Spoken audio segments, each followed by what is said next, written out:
ధాన్యం రైతులకి ఏ భయము లేదు. కొంటాం అని చెప్తున్నారు నాదెళ్ల మనోహర్. రాష్ట్రంలో ఏడాది ఖరీఫ్‌లో 50 లక్షల టన్నుల ధాన్యం కొనుగోలు చేయబోతున్నట్టు ప్రకటించారు. లాస్ట్ ఇయర్ రైతుల నుంచి 35.94 లక్షల టన్నుల ధాన్యం కొన్నాం. 8,282 కోట్లు 24 గంటలను చెల్లించాం. ఏడాది అదనంగా 3,570 కోట్లతో మరో 15 లక్షల టన్నులు సేకరిస్తాం.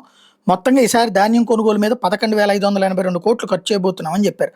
కాకినాడ కలెక్టరేట్లో శుక్రవారం ఉమ్మడి ఉభయ గోదావరి జిల్లాల జాయింట్ కలెక్టర్ పౌర సరఫరా అధికారులతో సమీక్ష సందర్భంగా ఈ విషయం చెప్పుకొచ్చారు. వైసీపీ ప్రభుత్వం ఎన్నికల ఏడాదిలో కూడా 29 లక్షల టన్నులకు ఉంది. 1,674 కోట్లు బకాయి పెట్టింది. వాటిని కూడా మేమే చెల్లించాం. ఈసారి వారం ముందుగానే కొనుగోలు కేంద్రాలు ప్రారంభిస్తాం.